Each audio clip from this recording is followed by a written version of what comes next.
नमस्कार, मैं हूं शैलेंद्र सिंह और आप देख रहे हैं हमारा YouTube चैनल शब्द शैलेंद्र सिंह।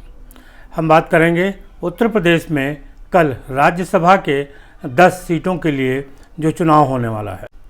राज्यसभा की इन 10 सीटों के लिए विधायक वोट डालते हैं। वैसे तो अगर 10 प्रत्याशी ही होते तो वोट डालने की कोई ज़रूरत नहीं थी, लेकिन भारतीय जनता पार्टी ने आखिरी समय पे अपना 8वां प्रत्याशी उतार दिया। इस तरीके से 10 पदों के लिए 11 उम्मीदवार सामने हैं, जिनमें से 8 भारतीय जनता पार्टी के हैं और 3 समाजवादी पार्टी के। चर्चा यहाँ समाजवादी पार्टी के उम्मीदवारों की है, क्योंकि अगर भारतीय जनता पार्टी का 8वां उम्मीदवार जीतता है तो इसका ये मतलब है कि समाजवादी पार्टी के 3 में से 2 ही उम्मीदवार जीतेंगे। अब ये 2 उम्मीदवार कौन हैं, पहले इसकी बात करते हैं। समाजवादी पार्टी ने अपने 3 प्रत्याशी उतारे हैं, जिनमें पहली हैं जया बच्चन, जो पिछले 5 साल से राज्यसभा में चुन के पहुँच रही हैं। दूसरे हैं रामजीलाल सुमन, जो मुलायम सिंह यादव के ज़माने से समाजवादी पार्टी के साथ जुड़े रहे हैं, दलित नेता हैं और जो पीडीए है उसमें से जो डी है उसका प्रतिनिधित्व करते हैं, यानी दलित वर्ग का।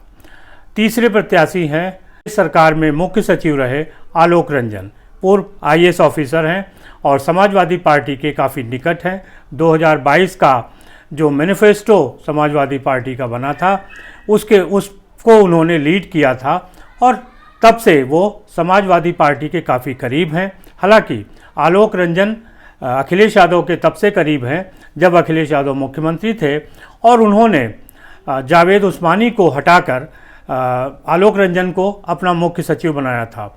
उसके बाद से आलोक रंजन और अखिलेश यादव के संबंध बहुत मधुर हैं, लिहाजा इस बार राज्यसभा में भेजने के लिए अखिलेश यादव ने आलोक रंजन का नाम भी लिया।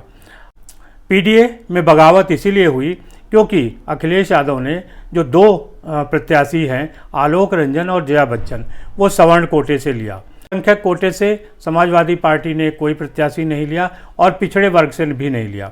इसीलिए पल्लवी पटेल, जो समाजवादी पार्टी की विधायक हैं, उनका विरोध था, लेकिन अब ये कहा जा रहा है कि पल्लवी पटेल समाजवादी पार्टी के पक्ष में आ गई हैं। समाजवादी पार्टी ने राज्यसभा में अपनी 3 सीटें जीतने के लिए जो भी रणनीति थी उसको किया। उनके जो प्रदेश अध्यक्ष नरेश उत्तम पटेल, वो राजा भैया से मिले ताकि उनके साथ वोटों का कुछ गठबंधन किया जा सके और किसी भी सूरत में समाजवादी पार्टी की 3 सीटें निकल जाएं। भारतीय जनता पार्टी ने जो चौसर बिछाया, उस रणनीति में उन्होंने समाजवादी पार्टी को फंसा दिया। समाजवादी पार्टी में रहे संजय सेठ, जो कभी समाजवादी पार्टी के कोषाध्यक्ष थे, बाद में वो समाजवादी पार्टी छोड़ के भारतीय जनता पार्टी में आए और भारतीय जनता पार्टी ने उनको राज्यसभा भेजा। अब एक बार फिर भारतीय जनता पार्टी ने अपने 8वें उम्मीदवार के रूप में संजय सेठ को मैदान में उतार दिया। संजय सेठ के मैदान में उतरने के बाद सबसे जो प्रमुख समस्या समाजवादी पार्टी के सामने खड़ी हुई, क्योंकि संजय सेठ के संबंध समाजवादी पार्टी में भी थे, लिहाजा समाजवादी पार्टी में क्रॉस वोटिंग का खतरा छा गया। इसके अलावा भारतीय जनता पार्टी ने जो अपनी रणनीति बनाई उसमें भी कई ऐसे प्रयास किए हैं जिससे कि उनका 8वां उम्मीदवार जीत जाए और समाजवादी पार्टी का 3रा उम्मीदवार हार जाए। आज की जो रात है राज्यसभा चुनाव से पहले, उसको एक तरीके से आप कत्ल की रात भी कह सकते हैं। आज तमाम विधायक इधर से उधर हो सकते हैं, उनको वोट देने के लिए तमाम तरीके के अवसर दिए जा सकते हैं और इसीलिए संजय सेठ की जीत तय लग रही है। में जिस तरीके से खेल हो रहा है, उसके जो जानकार लोग हैं उनका ये कहना है कि भारतीय जनता पार्टी ने अपने 8वें उम्मीदवार को जिताने के लिए पूरी वोटों की जुगाड़ कर लिया है और जितने वोट जीतने के लिए चाहिए उससे अधिक उनके पास हो गए हैं। अगर ये बात सच है तो समाजवादी पार्टी का 3रा उम्मीदवार चुनाव हार जाएगा। अब 3रा उम्मीदवार कौन चुनाव हारेगा, ये प्राथमिकता तय करेगी समाजवादी पार्टी के विधायकों की। जया बच्चन के बारे में कहा जाता है कि जया बच्चन जो तृणमूल कांग्रेस यानी टीएमसी की नेता हैं ममता बनर्जी, उनके काफ़ी करीब हैं। इसके अलावा अखिलेश यादव की पत्नी डिम्पल के काफ़ी करीब हैं, लिहाजा जो पहली प्राथमिकता है समाजवादी पार्टी की वो जया बच्चन होंगी। रामजीलाल सुमन क्योंकि पीडीए का जो एक घटक है उसके प्रमुख उम्मीदवार हैं, दलित कोटे से आते हैं, लिहाजा समाजवादी पार्टी का प्रयास होगा कि रामजीलाल सुमन भी किसी न किसी तरीके से चुनाव जीतें। अब फंसती है तीसरी सीट समाजवादी पार्टी की जो आलोक रंजन की है।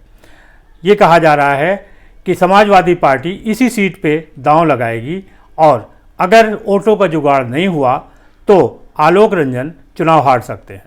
और अगर समाजवादी पार्टी वोटों का जुगाड़ कर ले गई, जिस तरीके से उन्होंने राजा भैया से मुलाकात की और दूसरे तमाम विधायकों से, अगर उनकी मुलाकात का कुछ रंग दिखता है तो हो सकता है कि आलोक रंजन चुनाव जीत भी जाएं।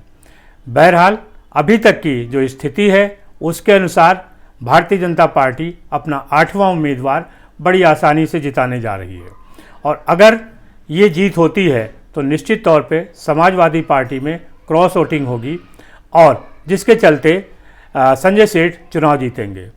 तो ये कल राज्यसभा के चुनाव होने वाले हैं, उसका एक आकलन है।